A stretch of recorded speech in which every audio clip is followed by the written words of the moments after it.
Assembly Speaker Chung, distinguished members of this Assembly, ladies and gentlemen, thank you for the extraordinary privilege to speak in this great chamber and to address your people on behalf of the people of the United States of America. In our short time in your country, Melania and I have been awed by its ancient, modern wonders, and we are deeply moved by the warmth of your welcome. Last night, President and Mrs. Moon showed us incredible hospitality in a beautiful reception at the Blue House. We had productive discussions on increasing military cooperation and improving the trade relationship between our nations on the principle of fairness and reciprocity. Through this entire visit, it has been both our pleasure and our honor to create and celebrate a long friendship between the United States and the Republic of Korea. This alliance between our nations was forged in the crucible of war and strengthened by the trials of history. From the Incheon landings to Pork Chop Hill, American and South Korean soldiers have fought together, sacrificed together, and triumphed together. Almost 67 years ago, in the spring of 1951, they recaptured what remained of this city where we are gathered so proudly today. It was the second time in a year that our combined forces took on steep casualties to retake this capital from the communists. Over the next weeks and months, the men soldiered through steep mountains and bloody battles. Driven back at times, they will their way north to form the line that today divides the oppressed and the free. And there, American and South Korean troops have remained together holding that line for nearly 7 decades.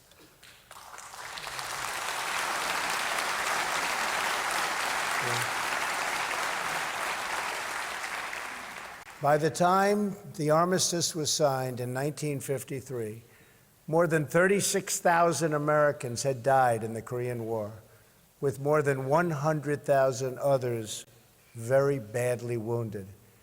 They are heroes, and we honor them.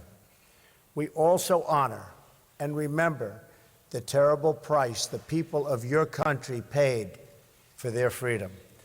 You lost hundreds of thousands of brave soldiers and countless innocent civilians in that gruesome war. Much of this great city of Seoul was reduced to rubble.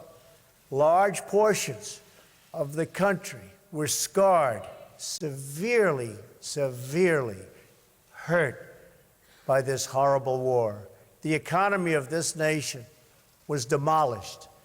But as the entire world knows, over the next 2 generations, something miraculous happened on the southern half of this peninsula.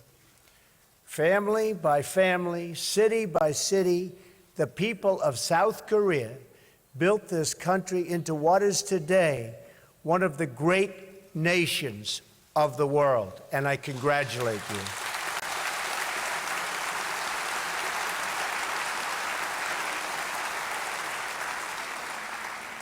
In less than 1 lifetime, South Korea climbed from total devastation to among the wealthiest nations on earth.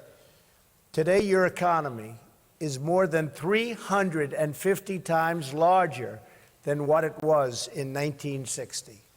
Trade has increased 1,900 times. Life expectancy has risen from just 53 years to more than 82 years today.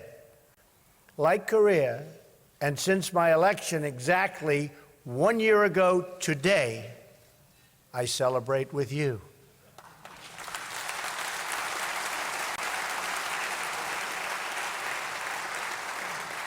The United States is going through something of a miracle itself. Our stock market is at an all-time high. Unemployment is at a 17-year low. We are defeating ISIS.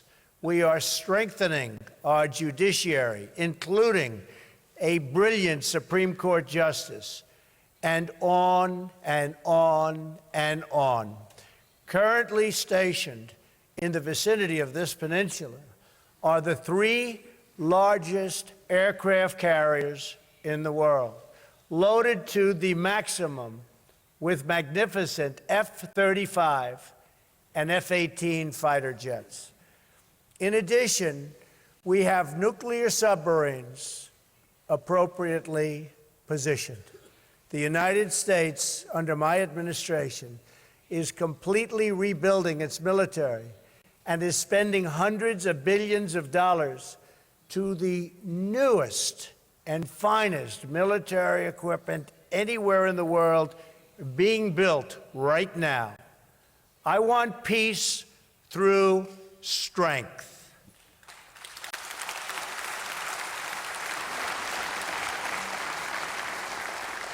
We are helping the Republic of Korea far beyond what any other country has ever done.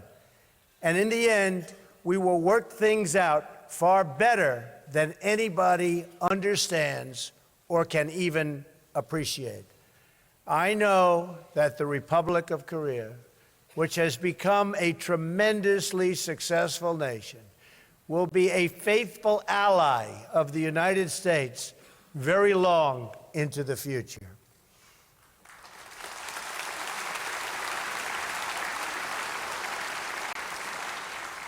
What you have built is truly an inspiration.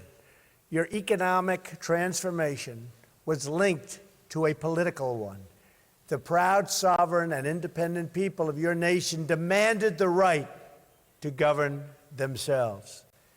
You secured free parliamentary elections in 1988, the same year you hosted your first Olympics. Soon after, you elected your first civilian president in more than 3 decades.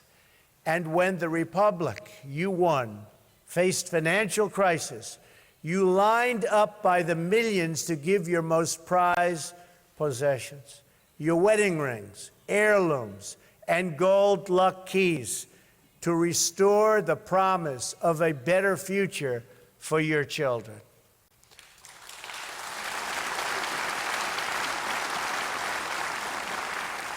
Your wealth is measured in more than money. It is measured in achievements of the mind and achievements of spirit. Over the last several decades, your scientists have engineered so many magnificent things. You've pushed the boundaries of technology, pioneered miraculous medical treatments, and emerged as leaders in unlocking the mysteries of our universe. Korean authors penned roughly 40,000 books this year. Korean musicians fill concert halls all around the world. Young Korean students graduate from college at the highest rates of any country. And Korean golfers are some of the best on earth.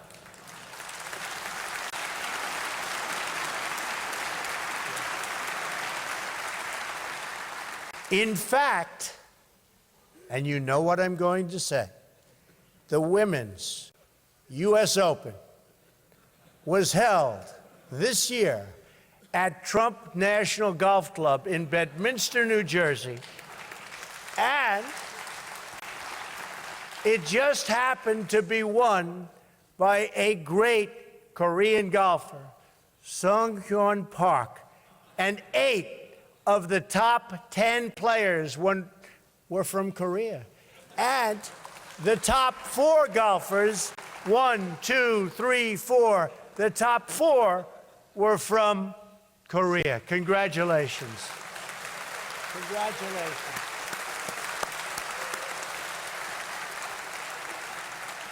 And that's something. That is really something. Here in Seoul, architectural wonders like the 63 building and the Lotte World Tower, very beautiful, grace the sky and house the workers of many growing industries. Your citizens now help to feed the hungry, fight terrorism, and solve problems all over the world. And in a few months, you will host the world, and you will do a magnificent job at the 23rd Olympic Winter Games. Good luck.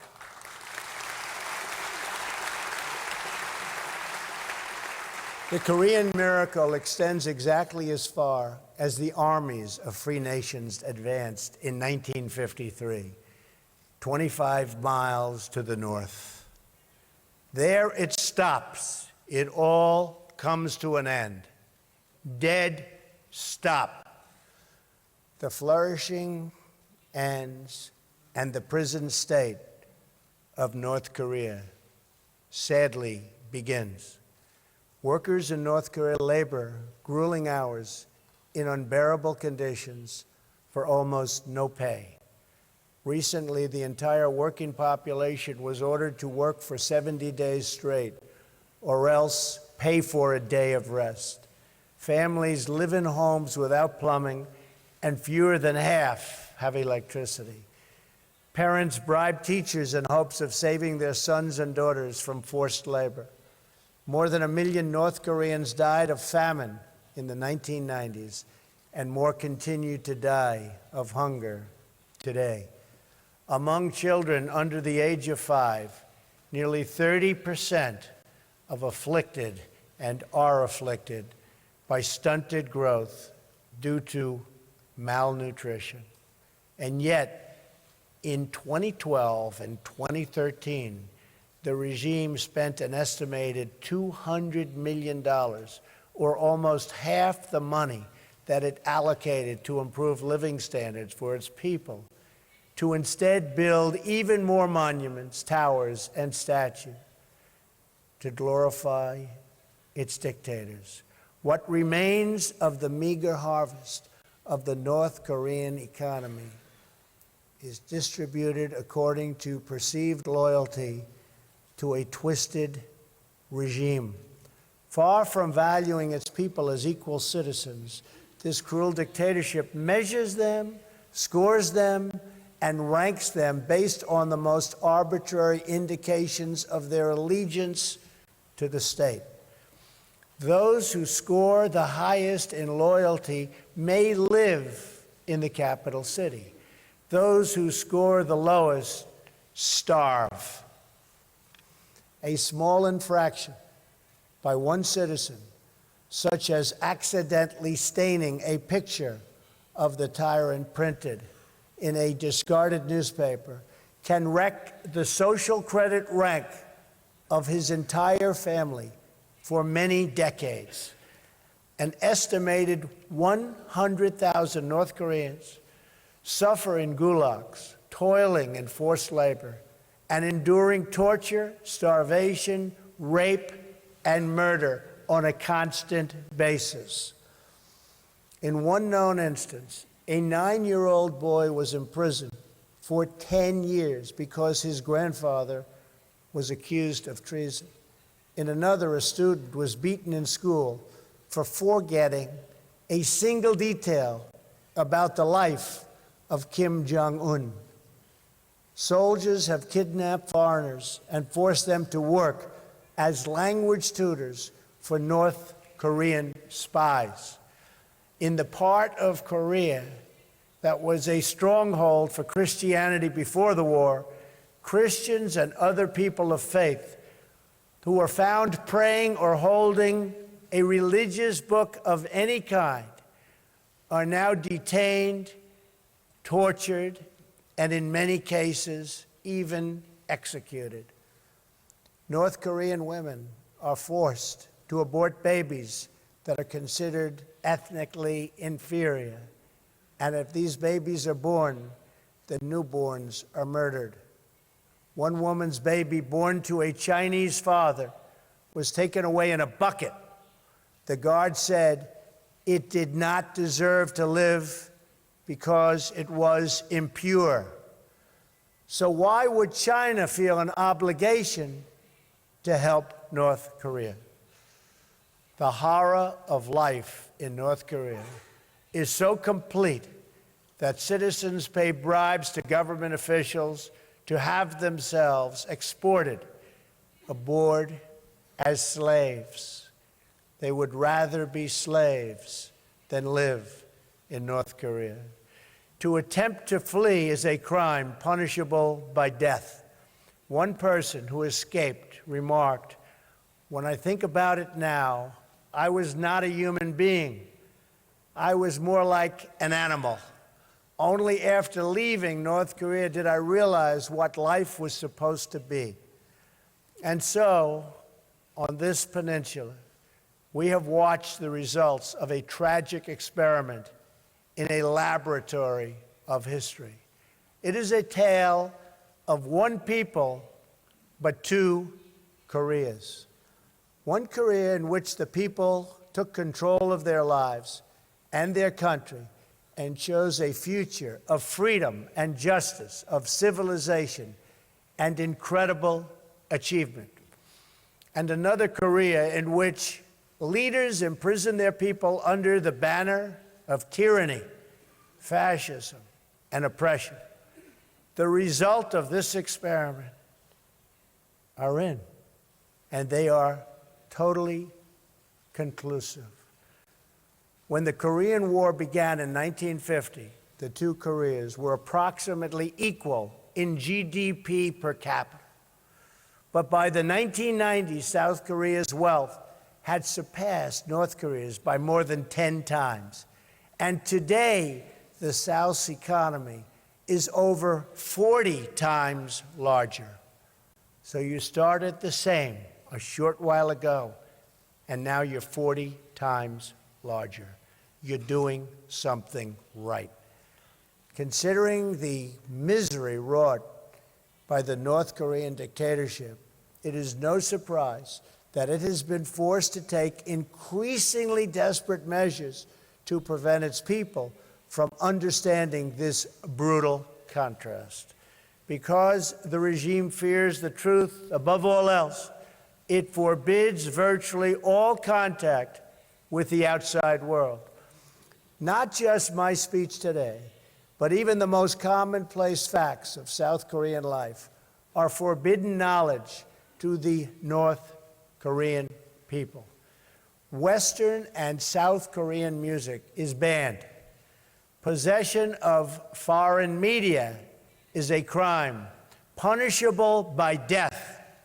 Citizens spy on fellow citizens.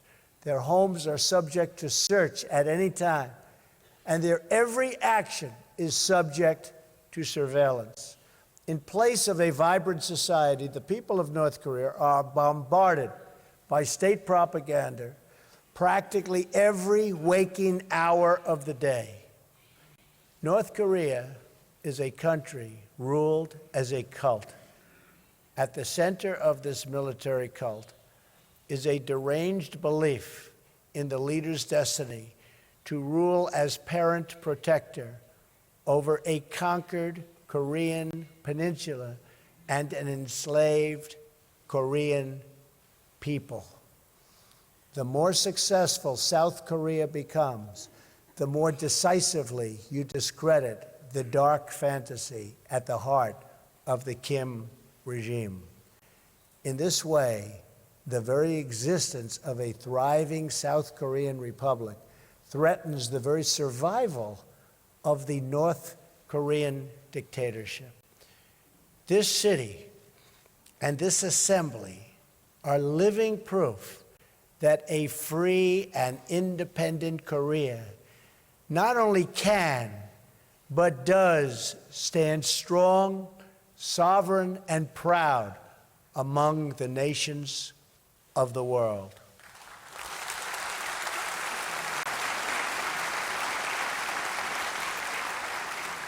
Here, the strength of the nation does not come from the false glory of a tyrant. It comes from the true and powerful glory of a strong and great people, the people of the Republic of Korea. A Korean people who are free to live, to flourish, to worship, to love, to build, and to grow their own destiny. In this republic, the people have done what no dictator ever could. You took, with the help of the United States, responsibility for yourselves and ownership of your future. You had a dream, a Korean dream, and you built that dream into a great reality. In so doing, you performed the miracle on the Han that we see all around us, from the stunning skyline of Seoul to the plains and peaks of this beautiful landscape. You have done it freely. You have done it happily. And you have done it in your own very beautiful way. This reality, this wonderful place, your success is the greatest cause of anxiety, alarm, and even panic to the North Korean regime. That is why the Kim regime seeks conflict abroad to distract from total failure that they suffer at home. Since the so-called armistice, there have been hundreds of North Korean attacks on Americans and South Koreans. These attacks have included the capture and torture of the brave American soldiers of the USS Pueblo, repeated assaults on American helicopters, and the 1969 drowning of a U.S. surveillance plane that killed 31 American servicemen. The regime has made numerous lethal incursions in South Korea, attempted to assassinate senior leaders, attacked South Korean ships, and tortured Otto Warmbier, ultimately leading to that fine young man's death.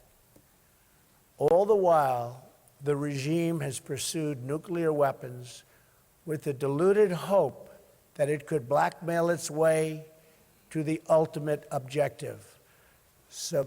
And that objective, we are not going to let it have. We are not going to let it have. All of Korea is under that spell, divided in half. South Korea will never allow what's going on in North Korea to continue to happen. The North Korean regime has pursued its nuclear and ballistic missile programs in defiance of every assurance, agreement, and commitment it has made to the United States and its allies. It's broken all of those commitments. After promising to freeze its plutonium program in 1994, it repeated the benefits of the deal and then immediately continued its illicit nuclear activities. In 2005, after years of diplomacy, the dictatorship agreed to ultimately abandon its nuclear programs and return to the Treaty on Non-Proliferation. But it never did, and worse, it tested the very weapons it said it was going to give up. In 2009, the United States gave negotiations yet another chance and offered North Korea the open hand of engagement. The regime responded by sinking a South Korean Navy ship, killing 46 Korean sailors. To this day, it continues to launch missiles over the sovereign territory of Japan and all other neighbors, test nuclear devices, and develop ICBMs to threaten the United States itself. The regime has interpreted America's past restraint as weakness. This would be a fatal miscalculation. This is a very different administration than the United States has had in the past. Today, I hope I speak not only for our countries, but for all civilized nations when I say to the North, do not underestimate us and do not try us.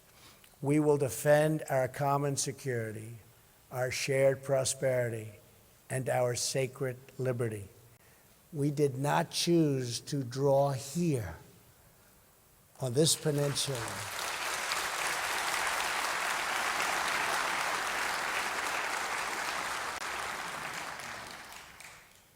This magnificent peninsula, the thin line of civilization that runs around the world and down through time.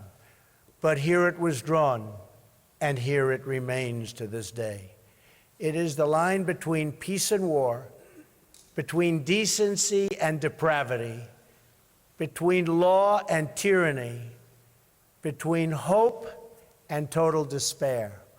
It is a line that has been drawn many times in many places throughout history.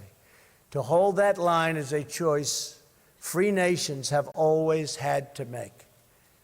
We have learned together the high cost of weakness and the high stakes of its defense. America's men and women in uniform have given their lives in the fight against Nazism, imperialism, communism, and terrorism.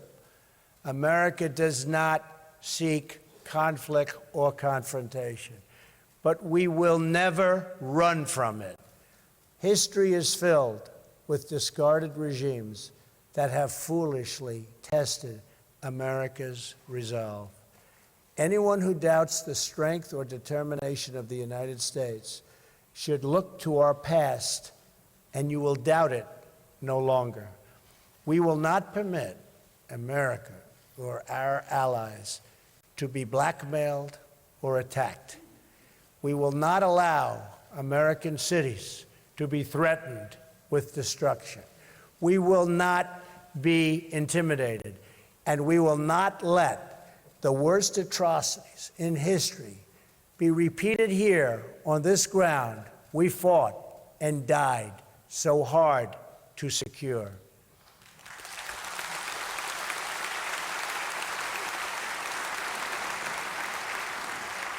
That is why I come here, to the heart of a free and flourishing Korea, with a message for the peace-loving nations of the world. The time for excuses is over. Now is the time for strength.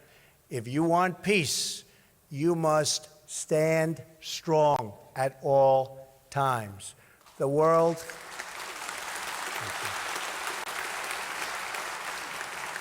cannot tolerate the menace of a rogue regime that threatens with nuclear devastation.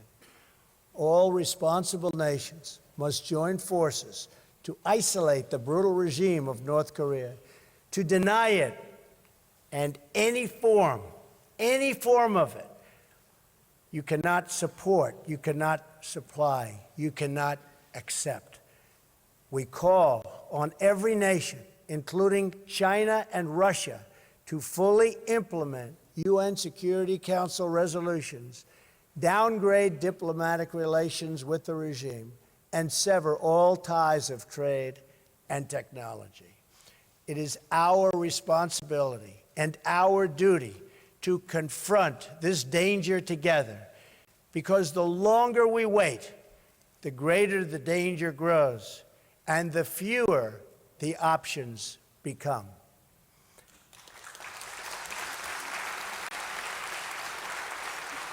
And to those nations that choose to ignore this threat, or worse still, to enable it, the weight of this crisis is on your conscience. I also have come here to this peninsula to deliver a message directly to the leader of the North Korean dictatorship. The weapons you are acquiring are not making you safer. They are putting your regime in grave danger. Every step you take down this dark path increases the peril you face. North Korea is not the paradise your grandfather envisioned. It is a hell that no person deserves. Yet, despite every crime you have committed against God and man, you are ready to offer, and we will do that. We will offer a path to a much better future. It begins with an end to the aggression of your regime, a stop to your development of ballistic missiles, and complete, verifiable, and total denuclearization.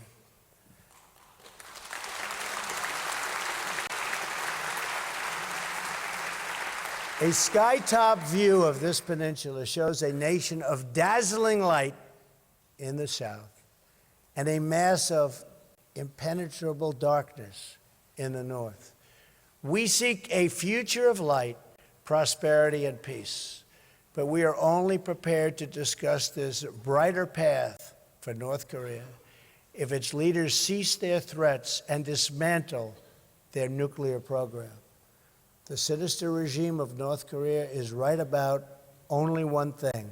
The Korean people do have a glorious destiny, but they could not be more wrong about what that destiny looks like.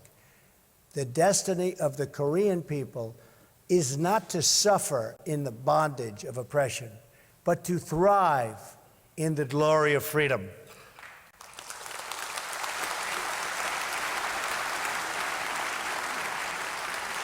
What South Koreans have achieved on this peninsula is more than a victory for your nation. It is a victory for every nation that believes in the human spirit. And it is our hope that someday soon, all of your brothers and sisters of the North will be able to enjoy the fullest of life intended by God. Your republic shows us all of what is possible. In just a few decades, with only the hard work, courage, and talents of your people, you turned this war-torn land into a nation blessed with wealth, rich in culture, and deep in spirit. You built a home where all families can flourish and where all children can shine and be happy.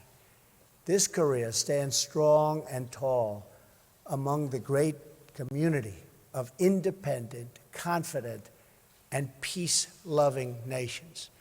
We are nations that respect our citizens, cherish our liberty, treasure our sovereignty, and control our own destiny. We affirm the dignity of every person and embrace the full potential of every soul. And we are always prepared to defend the vital interests of our people against the cruel ambition of tyrants. Together we dream of a Korea that is free, a peninsula that is safe, and families that are reunited once again. We dream of highways connecting north and south, of cousins embracing cousins, and this nuclear nightmare replaced with the beautiful promise of peace. Until that day comes, we stand strong and alert. Our eyes are fixed to the north and our hearts praying for the day when all Koreans can live in freedom. Thank you. God bless you. God bless the Korean people. Thank you very much. Thank you. Thank you very much.